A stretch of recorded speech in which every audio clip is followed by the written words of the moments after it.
Nyandarua County. Now the planting season is here, and so is the ever-evolving conversation on fertilizer subsidy in the country. Now this year farmers have already started receiving their subsidized fertilizer from the government at a price of 3,500 Kenyan shillings per 50 kilogram bag. So just how does the subsidy work? What does it aim at? And why is it highly politicized? Lois Wangoi explains. In the year 2008, Kenya established a national fertilizer subsidy program under the then President Mwai Kibaki. The subsidy was intended to boost food production by making fertilizer, a critical agricultural input, affordable, especially to smallholder farmers. These resulted to increased maize yields as well as an improved state of food security in the country. The late president's vision would prove even more tactical after maize farmers also realized better profits from their harvests between the year 2008 and 2012. Wakati ya uongozi ya Kibaki, subsidy ndio ilikuwa kitu ambayo ilikuwa gigeni kwetu. Lakini tulibahatika kupata fertilizer ya subsidy. Wakati ya Rais Kibaki, hata mimi mwenyewe nilikuja nikachukua phosphate hapa. Na nilichukua kwa bei nafuu. Bei ilikuwa fertilizer moja ilikuwa 1800. Wa Kibaki ilikuwa bei mzuri, ilikuwa 2,000, 1,800. Hatukuumia kwa enzi ya Kibaki. Granted that the fertilizer subsidy program was installed through a political process, the program has constantly been intertwined with politics. Indeed, those seeking the highest political seat in the country have always put the fertilizer subsidy at the heart of their agricultural manifesto bid. In the run-up to the 2013 general election, the then Uhuru Ruto duo would pledge billions of shillings for the subsidy. Upon their being in office, the fertilizer subsidy would soon be cancelled following corruption allegations. Wakati ya Uhuru, subsidy ilitolewa kwa muda mfupi na ikapotea kabisa. Walikuja kuweka juu bei sana kwa wakati ya Rais mstaafu Uhuru. 6,500. Walipokuwa na utofauti, kazi ilianguka na kuingilia mambo mengine. Sisi tuliumia sana. In his 100 days in office, President William Ruto has scrapped off a number of subsidies under retired President Uhuru Kenyatta's rule, but he has been quick to reintroduce the fertilizer subsidy. Ruto has maintained that the fertilizer subsidy is his main tool in boosting the country's food security. Tayari umepunguziwa gharama, kama ingekuwa sasa 7,000 imerudi kama 35. So kama mkulima kununua mbolea kama 10 tayari umepunguziwa 35,000. So unajua sasa tutaongeza mazao. Kama mimi nilikuwa na harvest kwa eka moja 20 bags, nikiongeza iwe 30, si iko kitu imebaki. Kaleta tu bei kwa mzuri. Nafikiri watafurahia hata hao wenye wana consumers. Watafurahi. The previous regime condemned the fertilizer subsidy as a loophole for political collects and businessmen disguised as large-scale farmers to defraud the government at the expense of genuine farmers. Already, President William Ruto has availed 1.4 million bags of subsidized fertilizer, with another 6 million buys expected to reach farmers by March. Agriculture CS Mithika Linturi says the government is planning to lift the fertilizer subsidy in 2024. Lois Wangoi, NTV, in the county of Uasin Gishu. Thanks, Lois Wangoi, for making that clear for us. And time now to look at what's in the dailies. We have the Daily Nation here. We'll also be taking a look at the Business Daily in a moment, and Taifa Leo as well. We also will be going through what's happening in the region. The East African paper is already ready for us there. But I'm not alone in studio. Maybe just to take us through some of these issues, especially just touching on matters of education before we get into the core of our conversation. I'm with Samuel Opio, the Secretary General of the Kenya Union of Pre-Primary Education Teachers. A very good morning. Karibu sana. Yes, and welcome to the studio this morning. Thank you. All right, so I'll begin with a couple of stories here on the Daily Nation, and this is what we have on the very front page. This picture of Justice Chitembwe. Now the rogue judge is what they call it. There's a verdict, even for a judge who shot to global infamy in 2017 when he was awarded the Golden Bludgeon for the worst judgment in the world. Justice Said Juma Chitembwe still had everything going for him, even making an unsuccessful bid for a seat at the Supreme Court. Now, a tribunal formed to investigate this suspended High Court judge has recommended his sacking for engaging in conduct and becoming of a judge. And it all started after a falling out with former Nairobi Governor Mike Sonko. Just what did Sonko's damning dossier contain? That full report is on page 10 of the Daily Nation. Just a little bit adjacent to that report here. State out to privatize education, teachers union warn. You have the National Teachers Unions accusing the government of inadequately funding public schools in order to commercialize and privatize the education sector. KUPPET, NAT and WASU say the government had failed to build quality and adequate public school infrastructure amid serious teacher shortages, stagnant capitation and the current debate to privatize university education. That is on full pages 2 and 3 of the Daily Nation. We'll certainly be having a conversation on this particular matter a little bit later in our conversation, and just taking a look at exactly what the issue is here. All right, let me move to the next page on the Daily Nation. All right, parents say schools are charging illegal fees, JSS fees, that is the junior secondary school fees. It's a full page splash on pages 2 and 3 of the Daily Nation. And this is something very interesting because tens of learners remain at home due to lack of admission fees imposed by some head teachers in public junior secondary schools in complete defiance of the government. Now, the Nation has learned that some head teachers are charging as high as 7,000 to admit learners to JSS. Now, this mostly affected parents who have transferred their children from private and feeder schools that are not mandated to host the junior secondary schools. So that's one issue, and a lot of parents have come out to talk about this matter. Samuel, I don't know, I just want to get your reaction to this particular issue of the illegal, what they're calling illegal school fees for the JSS students. What do you make of it? I think this comes about because of lack of enforcement of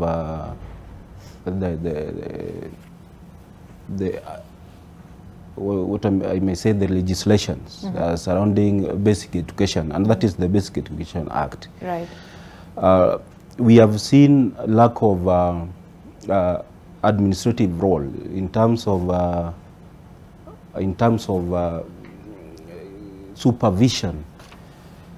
Ministry of Education has very good laws to roll out and to administer the fees that are chargeable. But when it comes to implementation, we have seen that every school wants to charge their own fees as though there are no regulations. We remember there was a task force that came up with the standard school fees to be paid by all learners in all schools. Right. This has not been implemented fully, and when it comes to enforcement, the Ministry of Education is a weak link here. Otherwise, we wouldn't have seen cases of illegal fees. Okay. Yes. And parents say they are not ready to pay the fees, as the government had announced that there will be no charge for students in the junior secondary schools. We'll be taking a look. If you want to get the full story here, it's on the second page of the Daily Nation. All right, we'll get into this story as well. State accused of seeking to commercialize education. Is that the reality on the ground? The National Teachers Unions are already up in arms with regard to some of the proposals there. All right. Split widens in ODM as Ruto raids Raila's party. That's on the 4th page of the Daily Nation. Now, President William Ruto has raided the opposition by hosting lawmakers allied to Raila Odinga as simmering disquiet within the Orange Democratic Movement.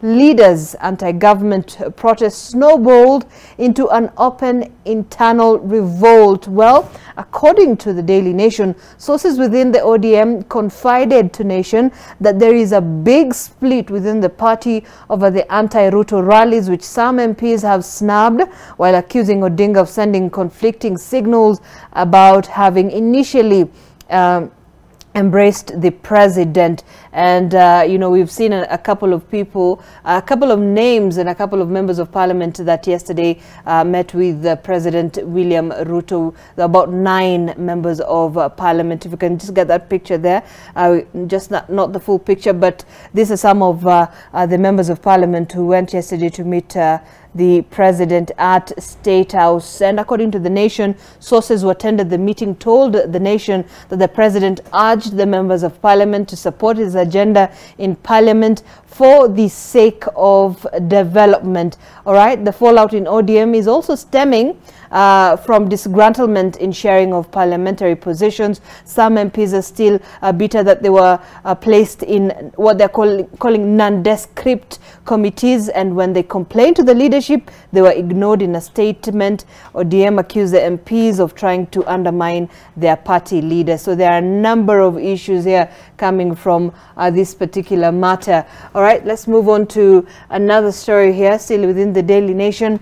Kenya Kwanza protested at empty coffers but splurged on luxuries. That's another report there.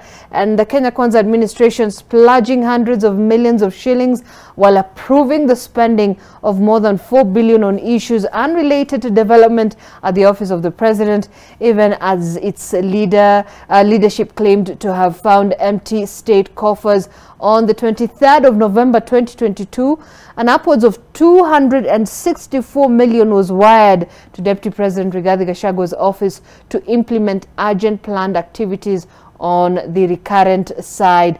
That's according to the Daily Nation there. The disbursement was part of the 1.59 billion that the National Treasury approved to be spent by the Deputy President's office on the 21st of September. A mini budget document shows that particular issue there.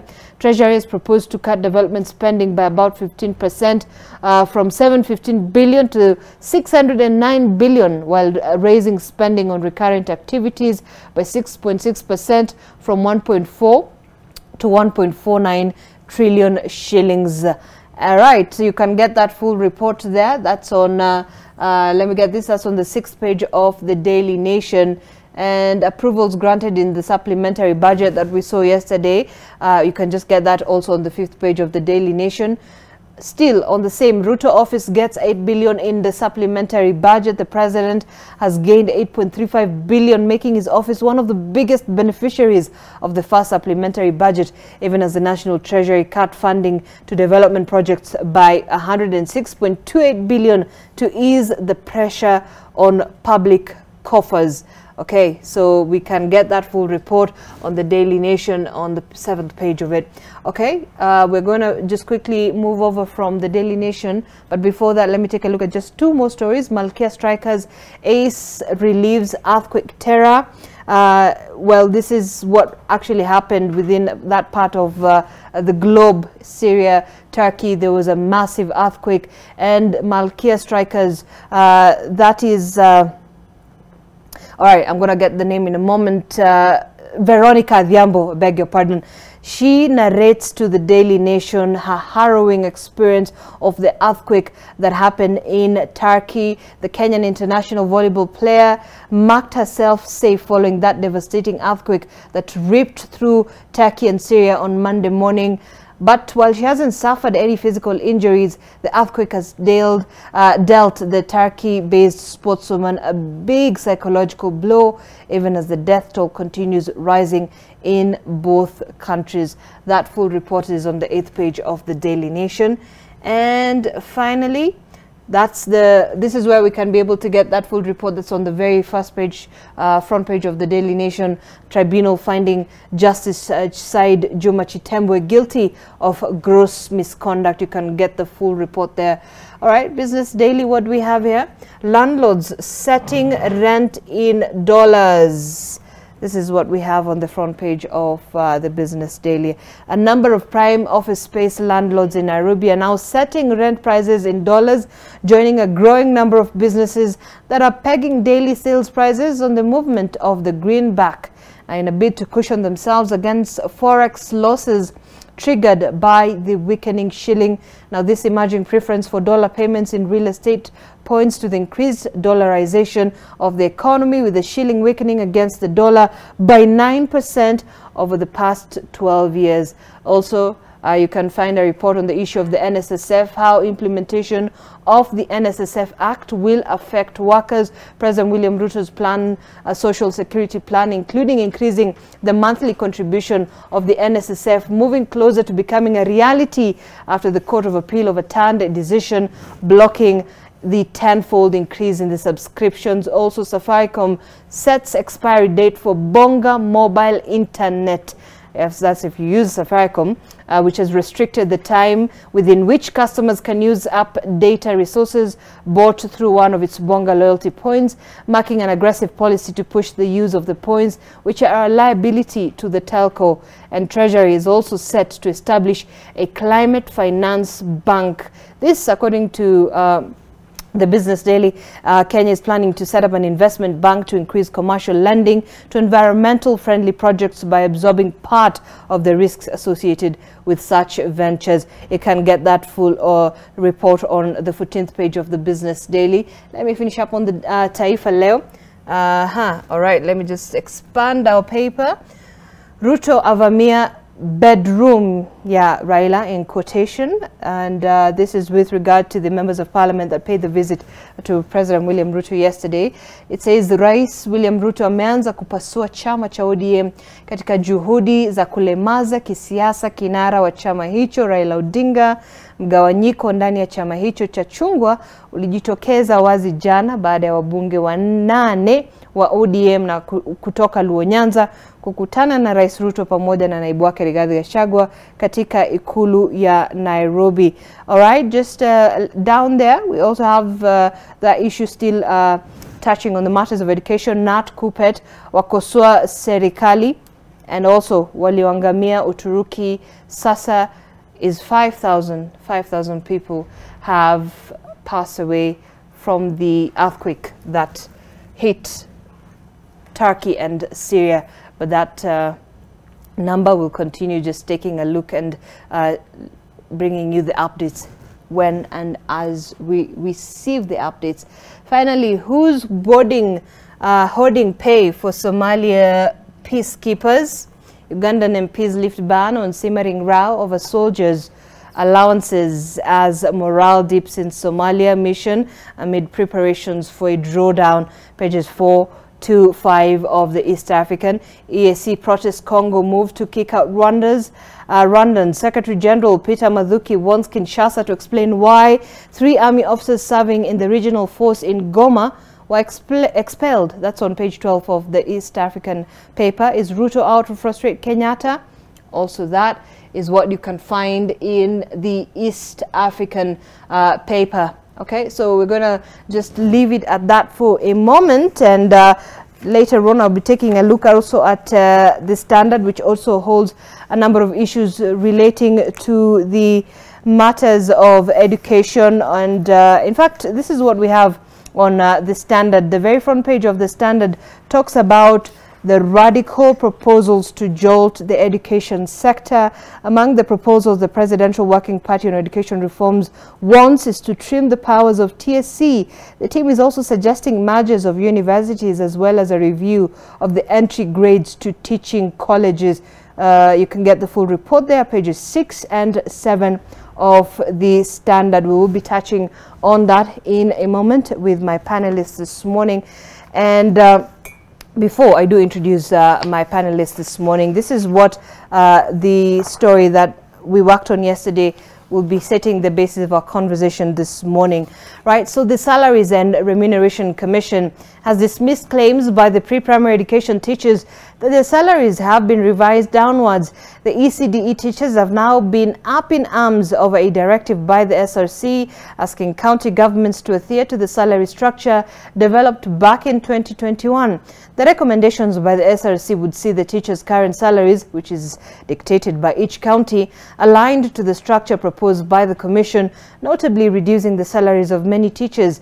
Education CS Ezekiel Mashogo said the review of the salaries lies with the county governments as advised by the SRC. Let's take a look at that report. Every day! Mary Ayo, an ECD teacher, engages her young learners at the Muhaweli Township Primary School in the county of Bungoma. Oblivious of the ongoing debate that now threatens to halt their daily learning, they cheerfully continue with their activities. It is this letter by the SRC dated the 13th of January 2023 that has generated the heat, noting that some counties are paying salaries to ECD teachers above the salary structure advised by the Commission, as communicated in another circular dated December the 10th, 2021, which essentially provides guidelines on the evaluation and grading of the teachers. Mwalimu wa chekechea ni mtu wa maana, na sisi ndio tumefunza hawa watoto. Wanakuja hapa wanatoa makamasi, inamwagika kama ile ya punda ambayo imebeba mizigo. Ametoka na mzazi, amekuja amevaa suti, amembeba kwa gari. Sisi tunawachukua, tunawaosha kwa mikono yetu, tunawaosha, tunawafunza kukaa vile umeona wamekaa pale darasani. Wanajua sasa kuongea, wanajua kurelate vile unaona. Watu sasa wako na direction. The Kenya Union of Pre-Primary Education Teachers on Sunday faulted the SRC for failing to involve the teachers in the review. We are here to challenge the public policy decision for want of public participation and for want of the inclusiveness. But SRC in its response has faulted the claims, noting that in December of 2021, it advised a gross remuneration for the lowest cadre of ECDE teacher based in Nairobi, receiving between 14,961 and 15,842 shillings, while those in other areas receiving between 13,211 shillings and 14,092 shillings, and that the advice considered affordability and fiscal sustainability of the wage bill for county governments. Education Cabinet Secretary Ezekiel Mashogo has refused to be drawn into the debate. ECD is a function of the county government, and SRC has been given the constitutional mandate to give specific categories for each and every grade. I'm sure the counties have been paying differently, so if they want uniformity and they have given a figure, really I cannot be able to comment on that. The Commission says it is currently reviewing the remuneration for all public officers, including ECDE teachers, under the third remuneration review cycle to be issued by June of 2023. Mshahara upanda, mshahara haishuki. Na kama mshahara inaenda kukatwa, waanze na mshahara ya Bwana Ruto. Wakati mshahara ya Bwana Ruto, wakati ya magovernors, wakati ya women rep, wakati ya kila mtu ndio wafikie mwalimu wa ECD. Na kama hawatafanya vile, wapandishe mishahara ya mwalimu wa ECD. Saini nyakati za kuenda juu. Zainab Ismail, NTV. All right, and that is what is happening right now. What is the bone of contention? That's what we're asking. In studio with me this morning, once again, to reintroduce Samuel Opio, the Secretary General of the Kenya Union of Pre-Primary Education Teachers. Good morning once again, and karibu to the studio. Virginia Ngindiru, the Director of Programs, Zezi Africa. Very good morning once again, karibu. Morning. And of course, Dr. Emmanuel Manyasa, the Executive Director, Usawa Agenda. Karibu sana, and very good morning, Dr. Thank you. All right, so this is a big issue now, and a lot of conversation that has come out from the same, and especially that press statement that you had to make, Samuel, on Sunday. Now, yesterday we did receive this statement from the Salaries and Remuneration Commission seeking to clarify on the issue of the salary structure for early childhood development and education teachers and caregivers. They are saying that the SRC has been drawn to the attention of what they're calling erroneous reports appearing in the media, focusing on the salary structure for the ECDE teachers. These reports have indicated that ECDE teachers receive a salary below the minimum wage. However, they say the reports are based on the basic salary instead of the gross salary, and thus quite misleading. And clarifying further that in December 2021, it advised a gross remuneration for the lowest cadre of ECD teachers. They termed it in Cluster 1 and Cluster 4. So Nairobi's Cluster 1 receiving between the lowest 14,961 and 15,842. In those in Cluster 4, which is other areas, receiving between 13,211 and 14,092 shillings. Now, this advice, they said, considered affordability and fiscal sustainability of the wage bill for county governments. Let me begin with you, Samuel. What is your take on this response by the SRC with regards to the issues that you had raised?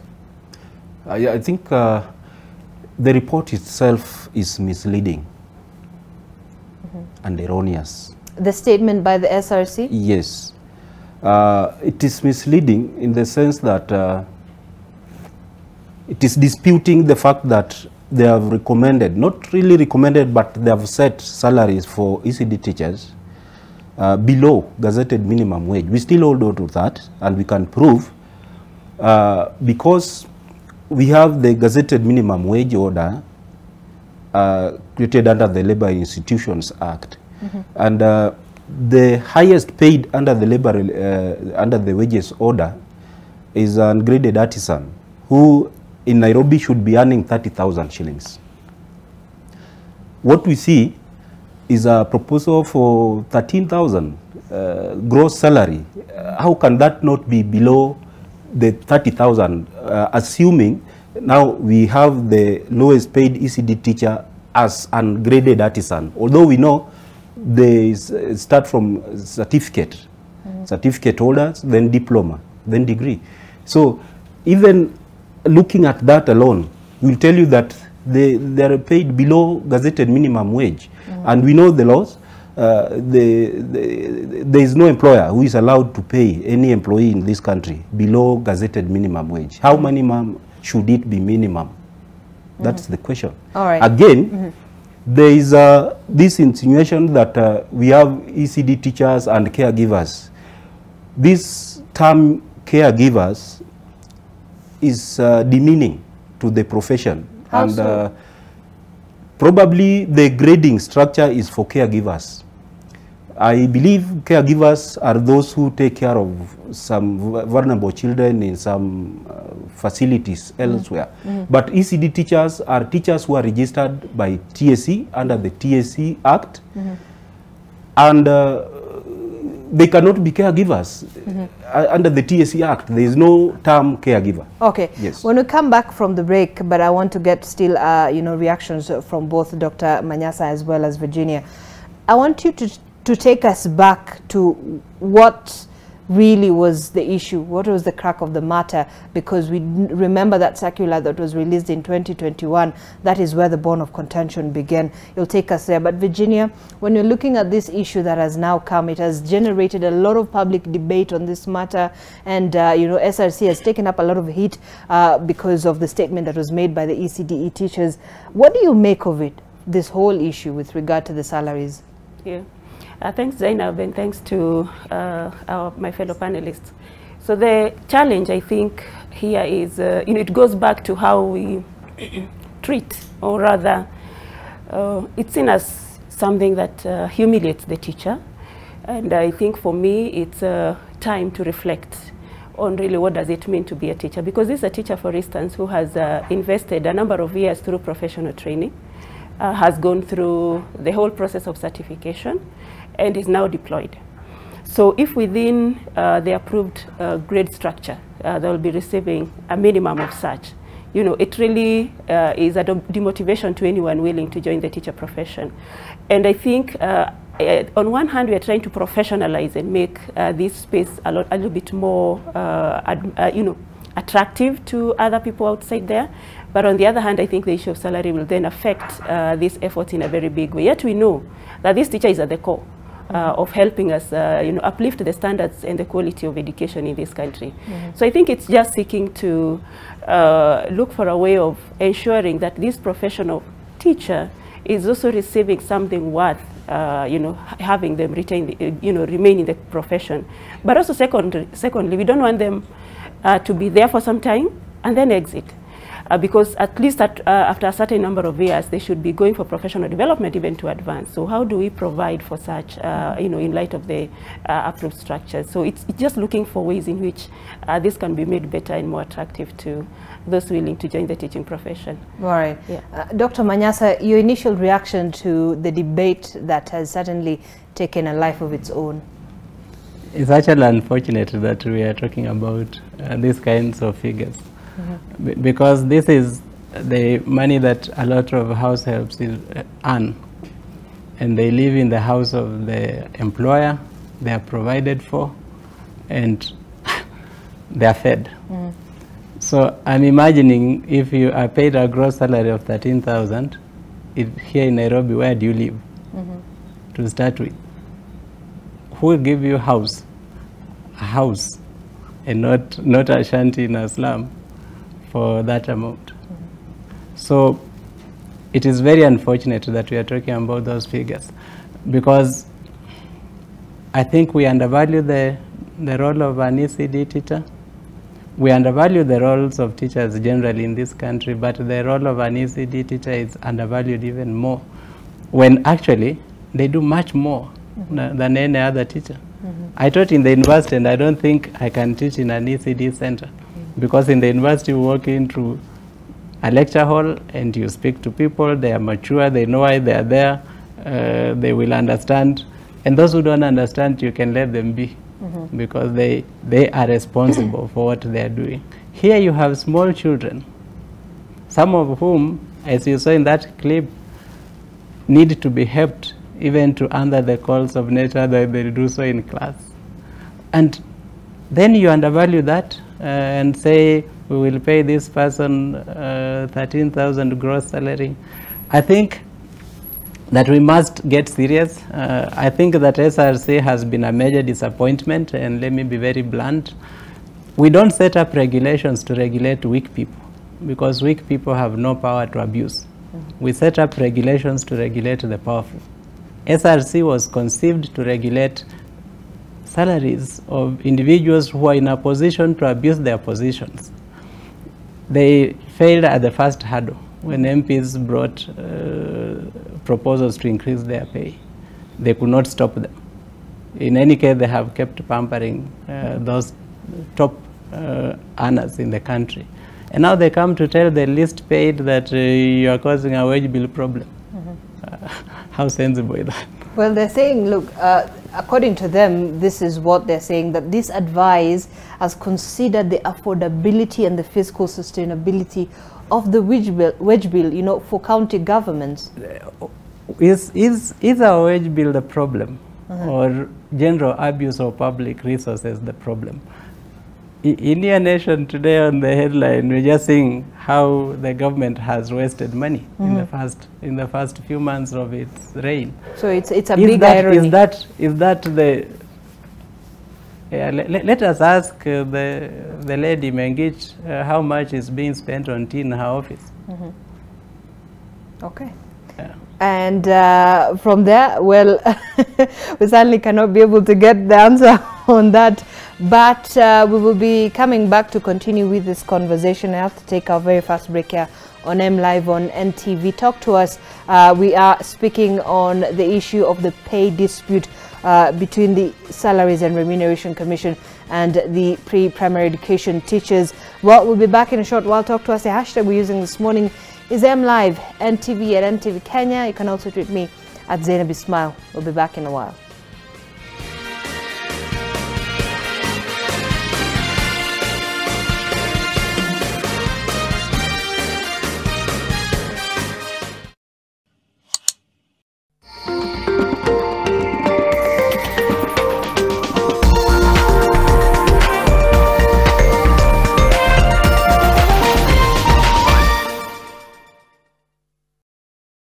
In Kenya, Kenya's North Rift region of Uasin Gishu County, which is regarded as Kenya's food basket. Many farmers here know little about the science cited as genetically modified organism, but are concerned about what impact rolling out the science could have on food production. In just about 40 years' time, the city of Dodoma has changed from being just a small town in the middle of nowhere to becoming Tanzania's capital. But how has this change affected the value and demand for land and housing? This used to be an unusable swampland, but these women have turned all that around. They converted 25 acres of inland valley swamp to a thriving farmland. They primarily grow rice, vegetables and legumes. It's labor-intensive. Grow your biashara by accessing loans, investment options, convenient banking, network opportunities, and so much more. Njoo tukujenge.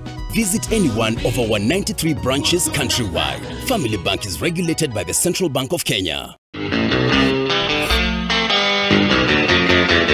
February is the month of love, and this February we've got an amazing activity for all the singles who are ready to mingle. It's going to be an afternoon full of good vibes and awesome activities from speed dating, sip and paint, charades, karaoke, and so much more. Get to enjoy live music from Hardwood Band. Catch the Season 3 Episode 1 live recording of the Joyrides podcast. Mark your calendars for February 18th right here at Anzana Gardens from 1 p.m. to 10 p.m. Get your tickets on Kenya Buzz today. That's www.kenyabuzz.com. XOXO, get ready to mingle. She's my lover, lover. She's my lover, lover.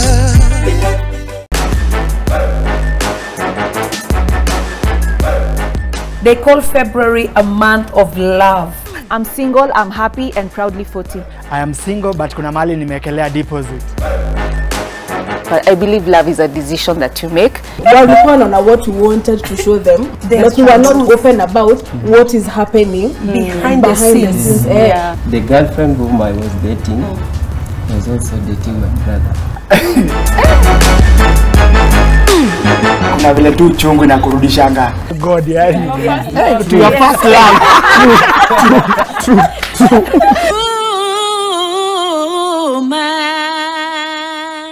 Grow your biashara by accessing loans, investment options, convenient banking, network opportunities, and so much more. Njoo tukujenge.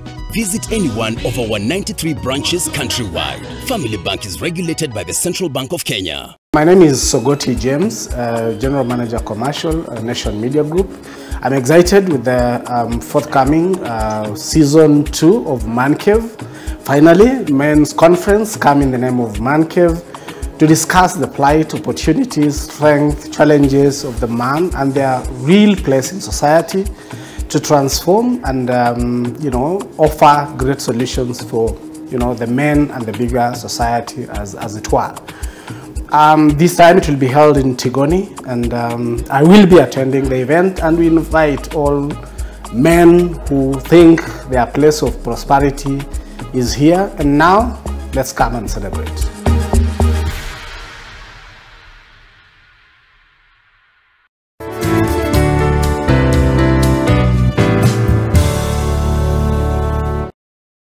Cleaning your assets is easy. Simply visit UFAA website www.ufaa.go.ke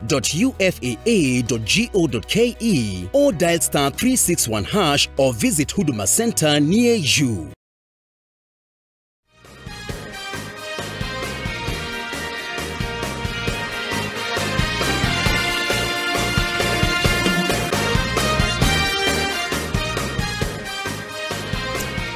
Well, hello there. Welcome back to M Live on NTV. If you're just joining me, I'm not alone in studio. I'm with Dr. Emmanuel Manyasa, Executive Director, Usawa Agenda, Virginia Ngindiru, the Director of Programs at Zizi Afrique Foundation, as well as Samuel Opio, the Secretary General of the Kenya Union of Pre-Primary Education Teachers. And we are speaking on matters of education in the country. One of the biggest issues right now, of course, is that pay dispute between the Salaries and Remuneration Commission with the Kenya Union, with the ECDE teachers in the country. And Samuel, before we took a break, I asked you, just take us back to where it all began. Is it that revision that was done in 2021? Because after that, we didn't see a lot of, attention focused on that particular areas of salaries. Why now? Why now when, the SRC, in its latest letter, just sent a letter to the county governments as, just asking them to go back to harmonizing these salaries? Why didn't we hear this back then in 2021 when this was revised? We have to begin where the job evaluation was done. We did not know about the job evaluation, were it not for this circular of 10th of December 2021. So it is very clear that the stakeholders were not involved in the whole process of job evaluation. And it is very difficult for any person to purport to carry out job evaluation on a cadre of employees without actually going to the employees at their workplace to understand their work environment and to understand even the difficulties they face, because this then would inform the value of that work. We have seen one of the teachers in one of the documentaries here take us through how they handle these children. They do two roles. One is to administer the curriculum. Two is caregiver services. I don't know whether they are paid for both, going by the salary structure that is set by the SRC. Now, the SRC compendium that was released in December 2021 ought to have been advisory, following back to the mandate of SRC granted by the Constitution. SRC is, as my colleague here mentioned, SRC was formed actually to tame the rogue state officers who would assign themselves salaries without involving anybody. That used to happen before. But now they have gone on a different tangent altogether to arrogate themselves some roles which is not conferred by the Constitution. Do you feel like SRC has contravened any laws by doing so? That is where I am. That's what you feel? The Constitution provides that SRC shall, in the course of their mandate, in carrying out their mandate, set salaries for state officers, but give advisory on remuneration of public officers, both in national and county governments. It cannot be advisory when you come with specific figures. They have set salaries. It was not advisory at all. And that is where our bone of contention is. Instead of advising county governments, who are the employers? And this should come after the employers set salaries. After employers set salaries, then the SRC should come and look at, interrogate the salaries awarded based on sustainability and affordability. And isn't that what they've done? That is not what they did. What they did, they came out with their own figures. They set salaries, and that should go on record. They set salaries for public officers when the Constitution gives them mandate to advise on remuneration of public officers in national and county governments, because we have employers there. Then their role is to set salaries for state officers, not to set salaries for public officers. Okay. That's our bone of contention. You talked about the issue of public participation, that you were not involved, that you were not included in this evaluation and grading of teachers. Just give us an idea of what the reality is on the ground when we're talking about the ECDE teachers and this, you know, matter of their salaries. How are they faring? What is the situation on the ground? We have ECD that is not taken very seriously. Remember, ECD came into force with the new constitution. Now, all functions that are devolved come with the resources. The county governments, additionally, are benefiting from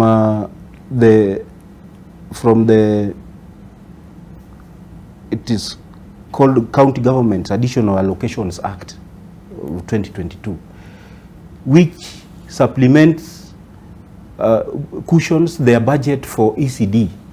The same way we have capitation for primary and secondary schools. With this in mind, SRC should not have assigned this kind of salaries and blame it on wage bill, when already Parliament has given additional funding to the county governments to take care of the remuneration for ECD teachers. Okay, Virginia, when we're looking at, you know, where the county government is standing on this, and you know, ECDE falls under the management of the county governments, not the national government. When the county governments, I don't know whether to call it disregard or disregarded that advice by the SRC, and of course each county was allocating and giving money and paying the salaries to the ECD teachers according to their own budgets. Now SRC has come out to say, look, you must follow, you know, our advice in terms of harmonizing and making, you know, a uniform salary structure for all the ECDE teachers. Where does the buck stop? Is it that advice by the SRC, or is it the county government's own prerogative to ensure that, look, we want to take care of our ECD teachers and this is what we want to pay them? Yeah. Thanks. And I think this just serves to show us that the ECD teacher has no, you know, seemingly does not, we are not so sure where he or she belongs. Because on one side, they belong to the state, on the other side, they belong to the county governments. And it's also reflected in the management, because mostly when you come to interact with the ECD sections within the public primary, you know, even the issue of supervision on a day-to-day basis is already contentious, but we've seen that mandate also. Head teachers of primary schools requested to extend the supervision role to these institutions. And I think it's time now to define where do these people belong. On one hand, they are registered by the Teacher Service Commission.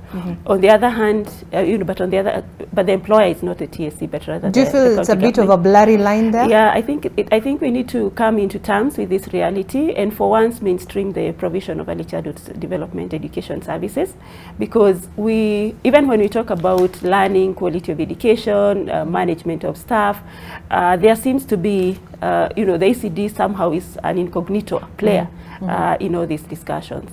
And we know, yes, the counties have been mandated under the new constitution to be in charge of early childhood education services, and the teachers and the management and the management of the institutions, as well as the human resource. So I think it's fair to give the counties an opportunity to contribute to the discussion around the salaries. We know counties that have been paying their teachers, you know, a fair amount of this, and maybe that's where such a directive is coming from, that we need at least not to hear that the ECD maybe in Turkana is being paid 40,000, but another one in some other county is receiving 15,000. How about we harmonize? But I think it would be prudent to have these actors, especially those who are concerned with this mandate at the county level, contribute to this discussion and potentially set an allowable minimum. Because as a diploma holder who has gone for 3 years, and the entry salary is less than 15,000, for sure, it really says a lot, and one would really want to feel appreciated and even not compensated per se, because no one would compensate you through a salary based on what you do, but just to get that feeling that somebody cares and is concerned about my well-being. So these two institutions, I think it's time they played out. But also the bigger call is for us to mainstream early childhood, because as at now, it still remains a function, you know, somewhere. It exists somewhere, but not no clarity as to how it even fits into the primary and the primary education section. All right. Yeah. Dr. Manyasa, I also want to get your thoughts on where the buck stops. Is it that advised by the SRC, or is it the county government's own prerogative? And I do know that the Council of Governors is actually having a summit, and they're meeting this Thursday, and perhaps what I from our sources that one of the agendas on, their top agenda would be the issue of the ECD teachers as well. So where do you feel like, ECD teachers have been left hanging, just floating around, not knowing exactly this is, the structure that we, work with? I think that this whole discussion leads us to a much bigger problem that we face as a country. That bigger problem is that we don't have a national manpower policy that defines the various jobs that we have and their value to our society and the economy, and therefore allocates remuneration based on the value of the job that someone does. If you go to developed countries, you'll find that there is so much attraction to blue-collar jobs because they are remunerated according to their value, not according to the certificates the person who holds the job has. That's why you'll be a mason and you earn what a finance manager earns, depending on your level of competence as a mason. And for me, that is what is needed in this country, because now we are telling young people, go to TVET institutions. For as long as we continue to undervalue what blue-collar jobs bring to the economy, young people will not go to those TVETs. They will still look for certificates upon certificates, because we pay certificates. We don't pay the value of the job. And I think that is one.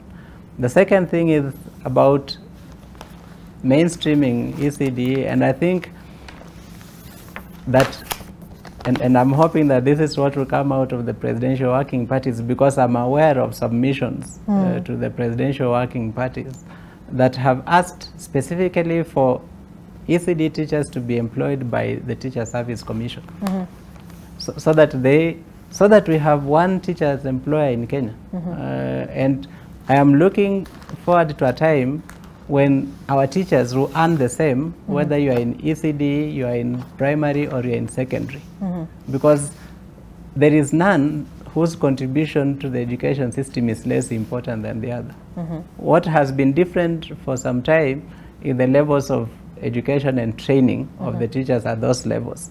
But now we have graduates in primary, we should have graduates in ECD, and we should pay all our teachers the same, regardless of the level at which they are, because their contribution to the sector is the same. But even more importantly, the contribution of the ECD teacher is more than the contribution of any other teacher along the way. South Korea pays an ECD teacher 245,000 Kenya shillings, with a guaranteed bonus of 50,000 annually. Even Tanzania at least pays 16,000 to an ECD teacher, and the cost of living in Tanzania is way lower than the cost of living here. So how can we be talking about figures that are below what even some of our less rich neighbors are paying, and countries whose cost of living is way lower than ours are paying? I think that has to get sorted out, but I hope that it will be sorted out by us saying that starting now we will have one teacher employer, and that teacher employer will rationalize salaries for all the employees of that commission. Right. Samuel, well, the SRC says it is currently, according to this, the directive says that, they're reviewing the remuneration of all public officers, including those of ECD teachers, under the third remuneration review cycle, to be issued on, by June 2023. Are you hopeful that perhaps this will be able to settle some of the concerns that you have from where you sit? Definitely not, because in fact, SRC is confirming our fears, and that they have not been involving relevant stakeholders in the whole exercise of job evaluation. We complained about being excluded from that exercise in the 2020 exercise, and now, in fact, they have brought it out very clearly from their response yesterday that they are currently undertaking the job evaluation and that it will be released in June. We are in February. If they are to release that report in June, it means that it is almost complete. So they are maybe finalizing the report without the stakeholders' input. That is dangerous. It is extremely dangerous for a state organ like SRC to come up with public policy decisions which are not sanctioned through public participation. Yes, so that is where we are. So as a union, what do we expect to see now that, you know, we know that this is going to be done in June 2023? Are you calling for, you know, sit down with the SRC? What actions do you intend to take? SRC, first of all, I've written to SRC twice on inclusivity. They responded very firmly that they don't deal with trade unions.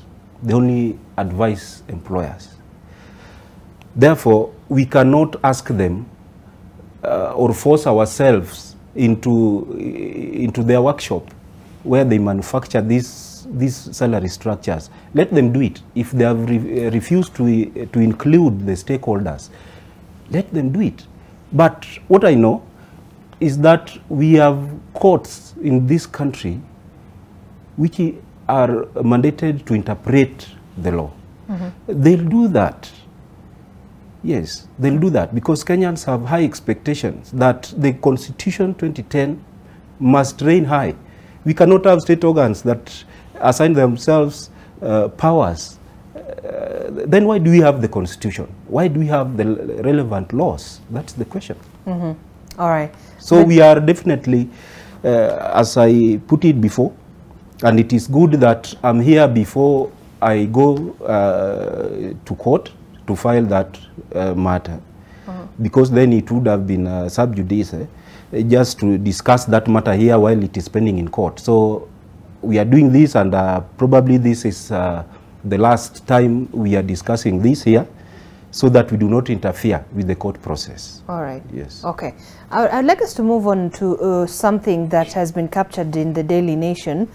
This is with regard to also, you know, some of the unions in the country, state accused of seeking to commercialize education. According to the Daily Nation, national teachers unions are accusing the government of inadequately funding public learning institutions in order to commercialize and privatize the education sector. You have the Kenya Union of Post-Primary Education Teachers. You have NAT, as well as the University Academic Staff Union, saying the government had failed to build quality and adequate public education infrastructure amid serious teacher shortages. Now, the failure to meet this high demand for education, they argued, was driving parents with children in public primary and secondary schools to private institutions which are perceived to be better resourced and offering better quality education. Virginia, let me begin with you. Where do you think the problem lies, you know, when now we're talking about private institutions doing much better in terms of quality, in terms of infrastructure? What is the issue with the public, you know, system of schools in our country? Well, it's a sad state, and you know, for as long as we have institutions, you know, public institutions that continue to suffer from teacher shortages, we know very well some of them are overpopulated in terms of the students they have. Then the quality of education continues to deteriorate. And we know the value that's placed upon education, because everyone believes that it's only through education that I'm able to liberate myself from my present circumstances and give myself a better life. So it's actually an investment. And over time, the quality of education in the public institutions has continued to deteriorate. And so we will be witnessing this for a long time, where we are making private education an option, which is a risk, because it means there are some children who will continue to experience the low quality of education within the public institutions as their counterparts in private continue to excel and become better at what they do. But is that the reality on the ground? The reality is that, you know, there are so many challenges within the public institutions such that we are making private education an option. You know, everyone would want to take their children there. And you know, previously I shared that the choice of a private is because everybody wants their children in the early years, especially ECD and primary, to get the best that they can get from that and be placed in a good secondary school.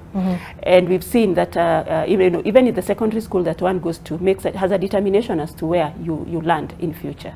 So the outcry, I think it's time to just face the reality. How about the staffing issues as one? The second one is the issue of accountability. And when we listened to the report launch, that report around private education that was launched yesterday, we saw a number of issues coming out. But I think also the biggest issue that should be of concern to us is the accountability within the public education. Or even for the schools with few teachers or the ones that are adequately staffed. You know, there are instances where teachers will not necessarily go to class. Sometimes they're in school but not teaching. Or even the issues of absenteeism. How are we going to reinforce this? Because is it lack of motivation? What could be the issue? I think it's a combination of factors. So for one, motivation being part of them, but then also, for most of it's been a trend, like education has been a course of the last choice. It's a last option. You know, I couldn't get my tourism, I couldn't get into engineering, I couldn't get into what I desired. And so I'm going into teaching because it was attracting the lowest grade, and you were able to grow yourself from an ECD certificate maybe to whatever level.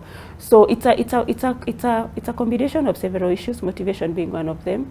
First of all, because it's not maybe something you chose to be, you did that because it was the only available option.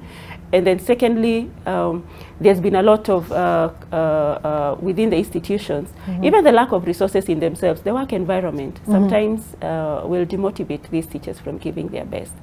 And we have seen that when we talk about schools where children are overcrowded, they don't have extra classes, they understaffed, they maybe have 3 teachers, and so they have to do multi-grade teaching. You know, all that has to be complemented through something else, either through their payment or just making the work environment a little bit different. Yeah. Dr. Manyasa, let me get your thoughts on this issue. Yesterday, the NAT Secretary General, that's Colin Soyu, he said that basic education is a public good and must not be turned around for profit making. Is what is happening, you know, indicating that we're making profit or commercializing the education, you know, of our children? There are several issues that we have to look at and look at them critically. One, we have private schools in this country. It's a reality. And private schools are providing complementary services to fill a gap that the government is unable to fill. Today, if we closed all private schools, public schools will not accommodate all the children that we have. So that is one issue. But the issue that the report by the unions raised, which is very critical, is the issue of, is there an attempt by government to abrogate on its responsibility to provide quality basic education to all? Because we have signed all the protocols on the right of children to education. And in 2010, we made it a constitutional right for every child born in Kenya to get good quality basic education. Free and compulsory basic education. Once we made it a constitutional right and put it into the Basic Education Act, we actually said the government is the guarantor of this right. So it is the government's responsibility to make sure that all our children get access to and benefit from high quality education. Are our public schools offering high quality education? Right now, public, if we go to primary level, no. At secondary level, there is fair competition between public and private. But even at that level, there is so much segmentation to the level that the national schools, which are in many respects private, are offering a better quality than the sub-county, for example, which are purely public. So what are the issues? Some of the issues are managerial issues. Some schools are simply poorly managed. I know of a school where the principal comes to school drunk, staggering publicly when the children are looking at him. And he's an old man, so you are told, you know, TSC does not want to sack him, so he is being led to pass his remaining few years. In the meantime, the futures of very many children are being ruined under his watch. We have managerial issues. We have a public policy that is inimical to the survival of a good school. Why do I say that? You can't tell communities that have donated land, sometimes carried stones on their heads to build the first classroom, that once that school is taken over by government, a fence is put around it and they are banned from accessing the school. Even in some schools, parents who have children in those schools are not allowed to visit them. We have school re-entry policy that says girls can be allowed to continue their studies when they are pregnant. You have a girl in school who is pregnant, she's struggling with the challenges that ladies go through when they're expecting, and she's not allowed to be visited by the parent. Because now the school is supposed to be just some institution, almost a prison, where there is no exposure to the outside world. You are only told what happens in the school by teachers or by children when they come back after, say, the full term. We must give schools back to the community. And government can partner with the community. We understand government may not have full resources to finance high quality education for everyone. But if they opened themselves up to partnership with the communities, that will work very well. I was in Brazil recently. We were visiting an arid municipality called Sobral. Sobral is now a case study in the world. They were able to change learning standards from very low to the top in about 10 years. And it is one of those semi-arid and therefore supposed to be poor municipalities. But what did they do? They partnered with the communities. So the communities are fighting to make a contribution to the school. Members of the community are each struggling to find an opportunity to make a contribution. And that has made it possible for schools to have resources to ensure that every child gets good quality. Right. Are unions right to fear that there is an attempt to walk away from responsibilities by government? I think they're right. I think they're right because the failures I see now in our education seem orchestrated.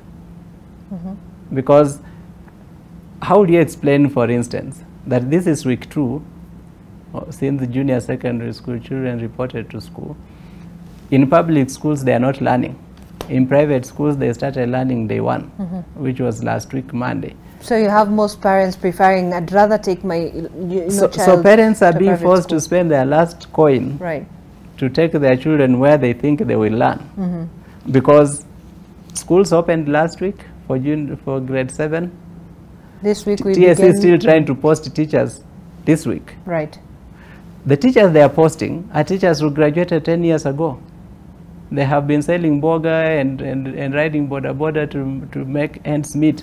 Are they still teachers? When you post them to class today, are they ready to start teaching?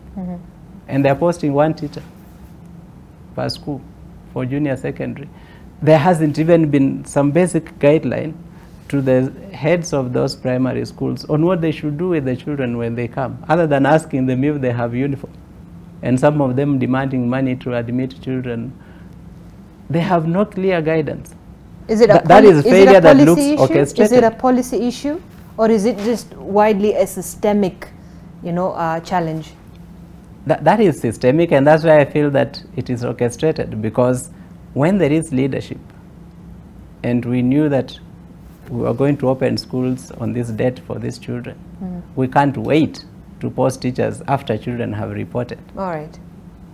So that's quite a big issue. So when we come back, we'll continue having that conversation. We have to take yet another break here on MLive on NTV. The hashtag we're using, as always, is MLive NTV. Talk to us at NTV Kenya at Zainab Ismail. Don't touch that remote. We'll be back in just a moment.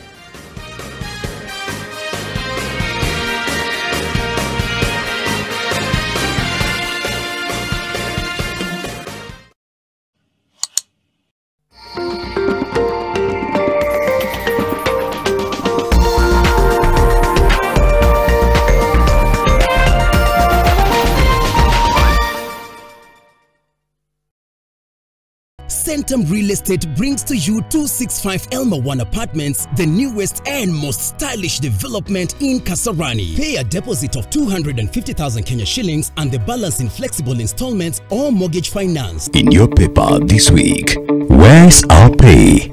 Morale dips as Somalia peacekeepers demand salary arrears amid preparations to wind up mission. Papal visit. Pope Francis avoids thorny issues in DRC and Juba. Outlook. Hungry mouths. The irony of feeding Africa's starving millions. Plus our opinion leaders. Somalia is not just applying to join EAC. It is being invited in. Charles Onyango Obo. We the people, not just media, should query leaders on taxes. LC Eakuze. Kampala authorities are lucky now that serial litigant Mabirizi is in jail. Joaquim Buembo. For these and more stories, get your copy of the East African. Yo, Butruse K, the sharp god up in the mix. Now I'm saying NTV, shout out to you, bro. Keep it locked. Hey. Sauti yako ina sound vizuri kwenye masikio. I like it. Come to the dance floor, babe. Angie. Leo tuna festa pe banda.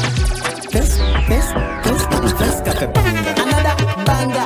And it's just like an amazing mix. I am happy today. So happy. Sin koma vitu unanilea. Oh yeah. Inaweka shida chini na tupa mikono juu.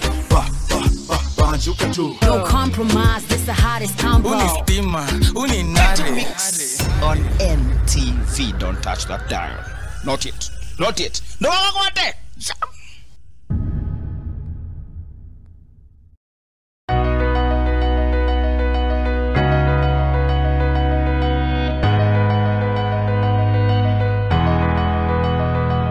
Kenya Utalii College is a premier UNWTO accredited hospitality and tourism training institution and a gateway to international careers. Apply now for competency-based diploma or certificate courses or short tailor-made courses. Where is your son? I'll tell you where he is. Were you able to plant the diamonds in his car? Yes, but I kept some and I put them away. Congratulations. I also have an announcement. I'm also pregnant. I'm actually surprised. She just had a miscarriage. With the huge amount of fake goods being circulated, our provincial sales are currently taking a massive hit. This can't be happening. This lack of experience is bringing the company down. And what would you have us do? Remove your son from the company. Forever my love. To protect our family from germs that cause illness when it's cold, we use Dettol soap. Dettol soap with germ defense gives you protection. When it's cold, germs are transferred in different ways. And Dettol soap's germ defense protects you from up to 100 illness-causing germs. Be Dettol sure. There are some instances or other situations that will make the skin to age prematurely. When we age, we find that we are getting fine lines. We are finding that our skin is saggy. Our skin tends to lose elasticity. Well, rejuvenating or skin rejuvenation and tightening is one of the treatment options. So how exactly does this happen? Skin rejuvenation is anti-aging treatment which helps in cell turnover. So it gives a glow. It firms the skin. After some times, what we recommend more is of paramedical products which are meant to treat the skin, which are meant to like getting the skin backwards.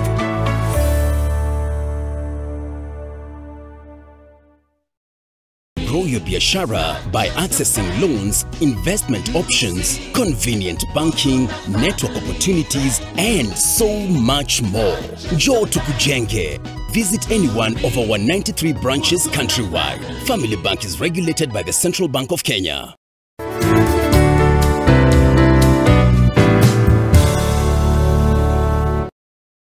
Claiming your assets is easy. Simply visit UFAA website www.ufaa.go.ke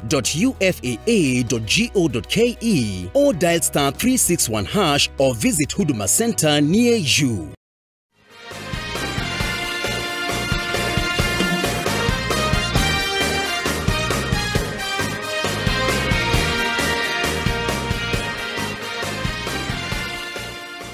All right, thank you for staying with us this morning, the 8th of February 2023. You're watching M Live on NTV.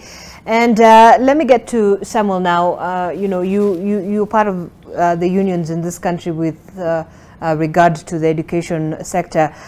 We were just speaking about some of the issues that were raised by the three unions. You have KUPPET, you have NAT, you have WASU, and this was during the launch of their research findings on the issue of the privatization and commercialization of education.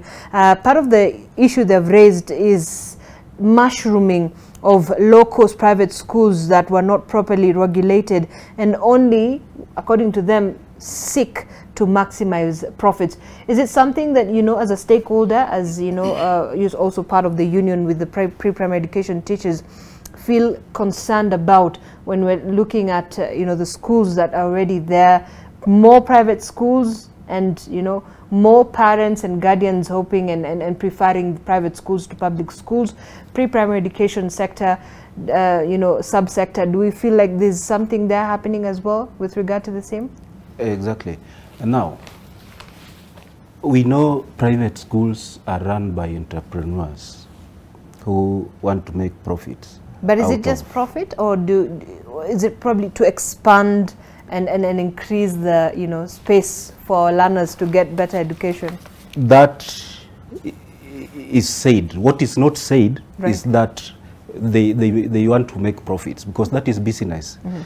Now, we know, like any other business, we would, any business person would want to make advantage of a void. Mm-hmm. When government creates a void by not providing proper infrastructure, not doing their work according to the laws that we have, like you've just heard from my colleague here, TSC is trying to post teachers now, and yet schools timetable started running last week. Mm-hmm. So these are issues that give advantage to the private schools to attract more parents to their end, and therefore they want to make profits. This is informed by the decision by the government to seek to privatize the universities. It is now coming down to secondary schools and primary schools, not leaving out ECD. And this is my area of interest. It is coming down to ECD, and there is a scheme. I said this during our interview on Sunday, that there is a scheme by state actors to paralyze ECD in this country, so that they take advantage of the void they have created themselves.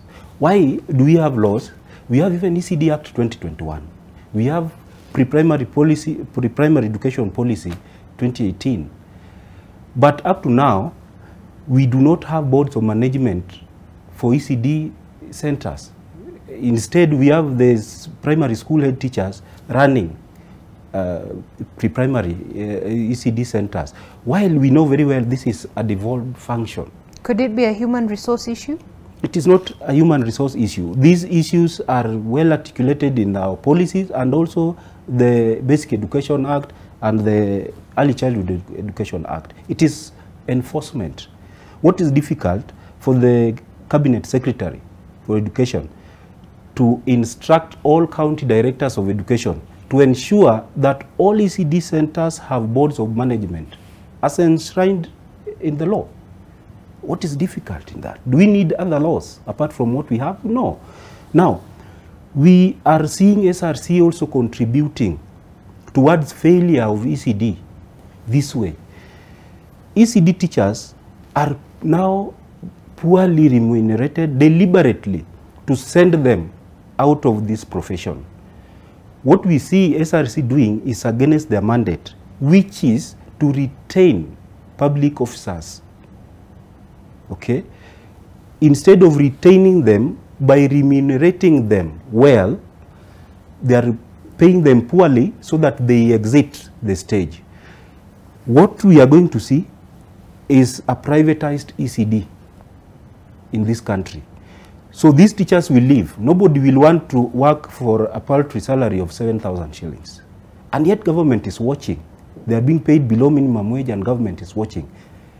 They'll exit the stage, form their own private ECD centers, and what we shall see is attrition of learners from basic learning institutions to private institutions. We shall leave the basic education institutions without the function that is assigned to it by law, and now they'll take advantage of the fund that was supposed to take care of that function. That is a scheme, and we have seen it coming. So SRC is being used to perpetuate that. It is used to perfect it, and they have done it. If there is no remedy, that is where we are headed. Privatized ECD centers in this country, and it is dangerous. So that's what you feel when it comes to the issue of pre-primary education in this conversation, right? Yes. Virginia, I mean, so what is the way forward for us as a country to ensure that at the end of it all, despite all these things that are happening, you know, the learners can still continue with their education, whether in private schools or in, you know, public schools, but have equity in terms of the quality of education that they do receive? Yeah. One of the areas I think to look into is the level of investment, because quality will begin with how well have we invested in our public institutions. Because if we have institutions which are well equipped, like for instance the infrastructure, what we need for junior secondary, and this, you know, cuts across. It's not a surprise to go to a primary school today and you don't have a library, yet we know a library is a basic learning facility. So if we look at what is the minimum that we need to say that this is the ideal basic investment in a primary school, if we effected that, then we're able to get it. And that should cut across all levels, whether ECD, primary, secondary, whatever levels. That way, then we are able to win the public trust, because what is happening day by day, and it's such, these are depressing times to be in the education sector, because there's so much happening that seems to be sending the public, or rather to be killing the trust that the public or the community has towards public education provision. So if we are able to have mechanisms in place that win that public trust back to the education system, we will see then different ways of investing. Communities coming up, like Dr. Manyasa says, to say we want to be associated with these schools, and we want to be part of the to invest partly in making them better, because they serve our communities, they serve our children. The second bit is, you know, mainstreaming. There's one bit, and I'm glad that the CUPET team is here. You know, there are graduates in this country who are not recognized somewhere, and these are the early childhood degree holders. There is a whole lot of degree holders who graduated from universities, went enrolled in ECD, but to date they have TSC numbers, but they would never be employed. Reason being, if you look at the structures, and even when we're advertising for primary school jobs, the recognized entry you know, certificate was a P1 certificate then, and it will now be a diploma. If you look at the ECD, it's an ECD certificate or an ECD diploma, but there's a cadre of graduates, and universities have continued to train and churn these graduates out into the market, but they have no employer. So these have been left to figure out, maybe look for opportunities within the private sector, look for opportunities within the private TTCs, yet we know very well they should be recognized. Why would I have a TSC number, I really not have a a space for me for deployment into the teaching service. So I think there are grand issues that we need to resolve. The other bit is, looking into teacher education. The teacher education reforms are going parallel to what we have seen within the CPC. And what we saw previously is, the grade was revised for entry. Of course, now we are seeing a proposal to relook into that issue and maybe harmonize with what the Kenya National Qualifications Authority is proposing. But I think it's time to really ask ourselves, the value that we attach to a teacher will also inform the kind of qualifications we want, and the kind of remuneration that we will give. We are saying we want to move towards competency-based education. It requires a teacher who is energetic, who is motivated, who is invested in you, is doing it out of passion, and not compelled by circumstances to be in that classroom. So, and if you're comparing ourselves with thriving countries, anytime you mentioned good quality education, issues of Finland will come in. But if you look at the entry, or rather the cadre of teachers who are deployed into those institutions, is totally different from what we have in our country.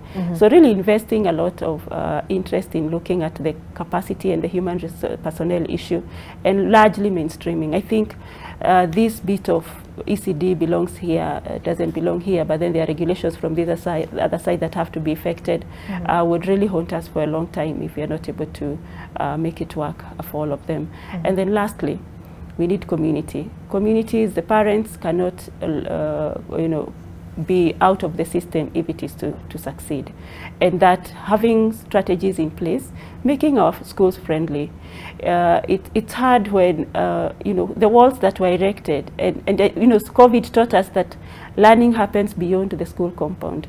But you will always find the schools, parents are insecure. They feel like their safety is threatened when, and for them to approach a school, they have to really make a decision to be there. So how do we make our schools more friendly to the parents that have brought us these children, so that they are part and parcel of the engagement? Because for as long as we continue to remind them that their place in the school is not recognized, then it becomes a very huge challenge to even manage the sector.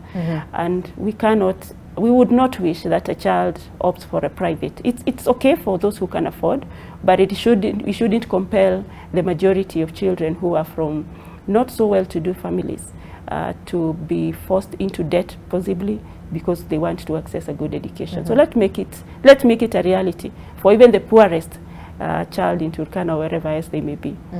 So it shouldn't be an automatic choice that if I want quality education, I should go to a private school. It shouldn't. And then it creates that disparity that there is less quality education within public schools. It shouldn't be actually, you should not be compelled to make a choice to go into private. We should see it happening. And because for a long time, you see children go to school for so many years. Dr. Manyasa here and all the studies and the researches that have been done in the past, many children exiting the primary cycle without the basics of literacy. And it is not only a Kenyan problem. The data available evidence is showing that post-COVID, we even have over 70% of children who cannot read at the required minimum age. So this is the reality we are contending with. And the person at the center and the heart of it is the foundational teacher, who is the ECD teacher. I mean, it's time to start connecting. We have aspirations for quality education, well and good, but what gets us to those aspirations? It's investing where it matters most, and let's begin with the ECD. All right. Dr. Manyasa, looking at the proposals, within the education sector, I want us to just stand very quickly on because I don't want to miss the, your comments on this issue. It's on the standard, the 6th page of the standard, and it is talking about, although it is not yet out, it is with regard to the recommendations that would perhaps be coming out very soon from the Presidential Working Party on Education Reforms in its 2nd interim report. Now, this task force has made radical recommendations to check the powers of the teachers' employers' support merger of universities and strengthen middle-level colleges. Sources in the team told the Standard, and this according to the paper, that the 2nd interim report, which addresses teachers' training, powers of Teacher Service Commission, middle-level colleges, universities, will soon be presented to the President soon. But what is interesting here is that insiders say that the long discussions went into how to check the powers of TSC to ensure its command is limited to only recruiting and promoting teachers. There's always been a push and pull with the Teacher Service Commission. If indeed this is what is right inside the proposals within this group that was tasked to come up with these recommendations, what do you make of it? To cut down the powers of the Teacher Service Commission. That is what the Working Party was told when it went across the country. Right.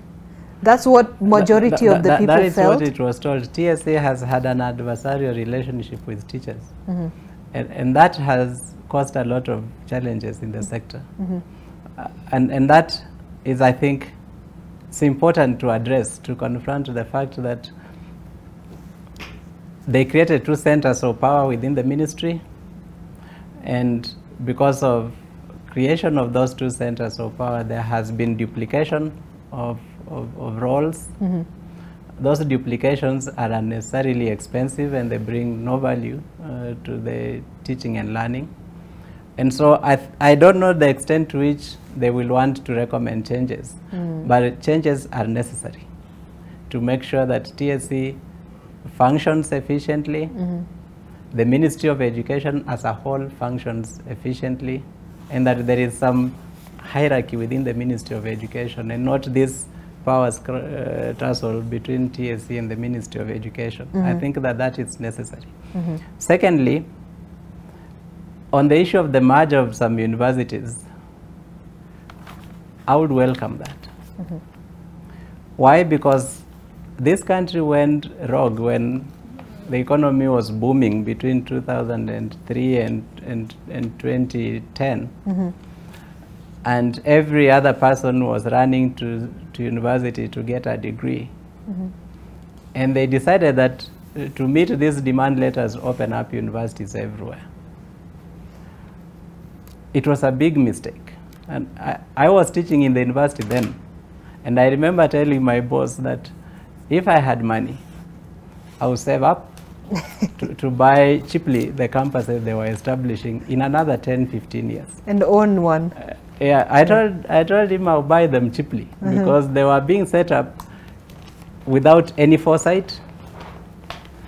And I also remember there was no clear regulations with regard to setting up of these institutions. I was put on a committee that was trying to establish one of the campuses outside of this country. And we went there. And we sat with the commission in that country. We were seeking to be accredited. After 2 days of meeting, I told the leader of the delegation that this thing is not viable. And I was scoffed at and told, do you know how much the VC has put in this project? The university lost over 100 million shillings there. That campus is today closed. So there was some madness among the VCs who were there. And I don't blame those who are there now. They are handling crises that they were handed over. The VCs who are there in the 2003-2010 made some very unthought out decisions on behalf of universities in expansion. Right. The government is not to blame, is also not innocent because they opened campuses everywhere. They are still opening some even now, which is shocking.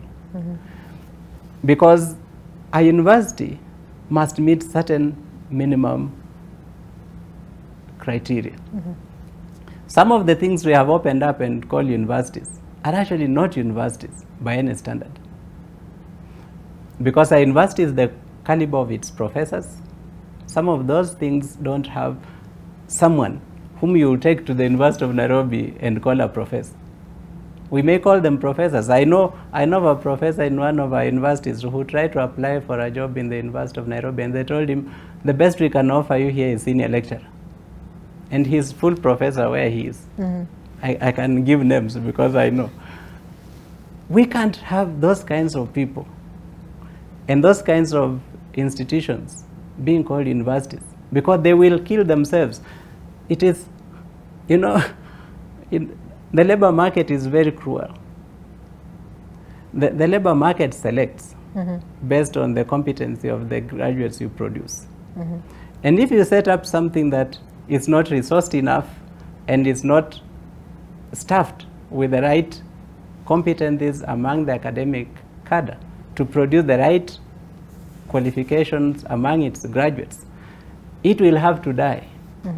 Because the labor market will simply not absorb what it produces, and people walk away from it. So we have a lot of institutions set up that cannot sustain themselves. Do you think with the CBC now, the ship has sailed certainly, with the CBC rollout in the country, we might be able to streamline that, especially with the higher learning institutions? CBC is a curriculum. CBC cannot streamline, cannot address administrative problems that, in fact, CBC implementation is becoming a victim of the administrative failures.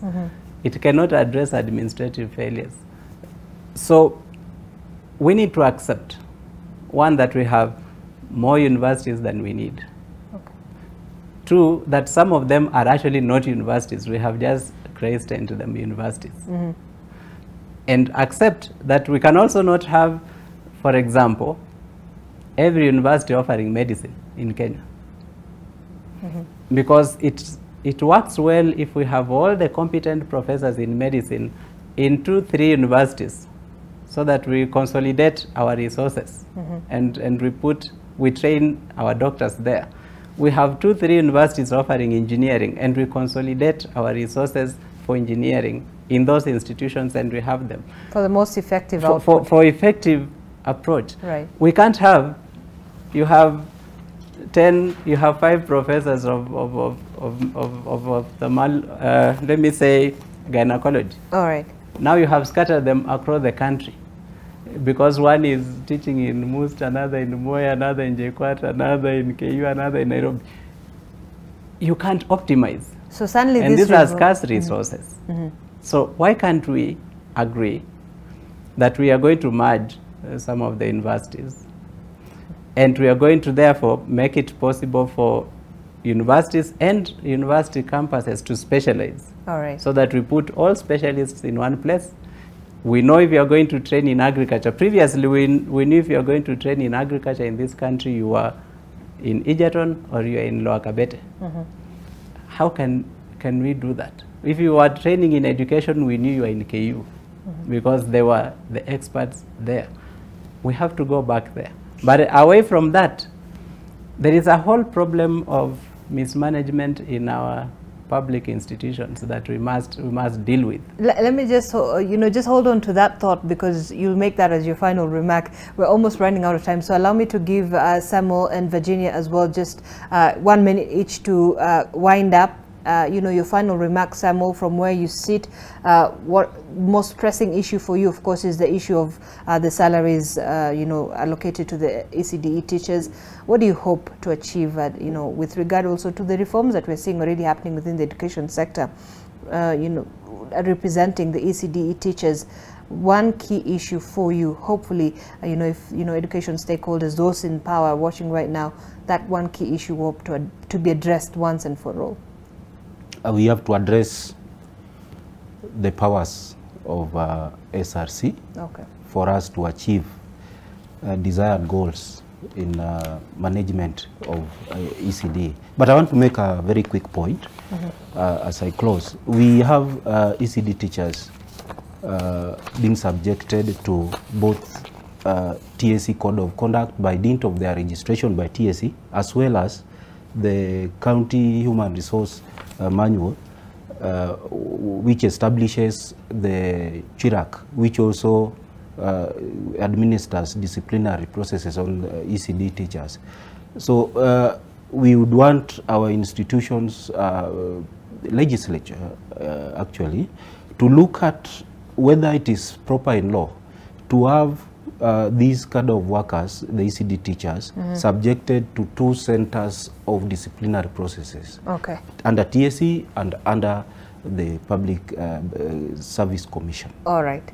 Thank you so much. Virginia, as you just wind up as well, one key issue you certainly hope that will be addressed that one key issue for you as a stakeholder in this sector?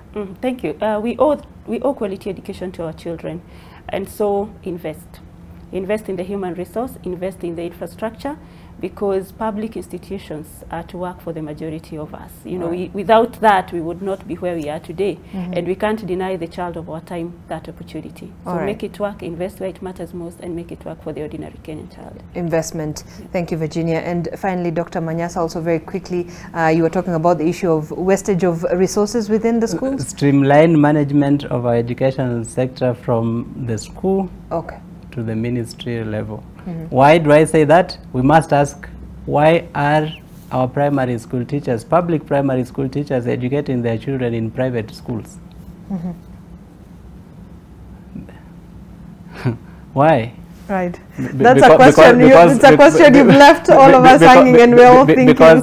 Because they themselves think there's more learning in private schools. Right. And why should that be the case? An average low-cost primary school has less educated, less experienced teachers, less paid than the public school teacher, and they have less infrastructure than the public primary. All right. So why is the case? A management issue. We need to streamline how all the resources within the ministry are actually allocated. And finally, there is the whole issue of bursaries. Yesterday in the news media, there was a lot of children who have scored very notable, we actually aired it, was a young boy from Bungoma. Yes, and they are not getting bursaries, yet billions are being spent on bursaries. So we must set up a national bursary structure that goes down to the ward to identify children who need and streamline that so that we get needy children into school, because the bursary funds are being misused. All right. So that has to be looked into. Also, another issue, although we'll not be able to talk about it, of course, is in the second page of the Daily Nation, with the fact that some schools are now asking parents to part away with about 7,000 shillings to about 8,000 shillings to allow the children back to school. So I guess we'll be able to get more time to discuss that issue. Dr. Emmanuel Manyasa, I beg your pardon, Executive Director, Usawa Agenda, Virginia Ndingiru, Director of Programs, Zizi Afrique, and Samuel Opio, the Secretary General of the Kenya Union of Pre-Primary Education Teachers. Thank you so much for coming in this morning to discuss these matters. The hashtag we're using, we can continue this conversation online, is MLiveNTV. My name is Zainab Ismail. Thank you for watching. Your World is coming up shortly with Winnie Lubembe. You want to stay tuned? Have yourself a good morning and good day.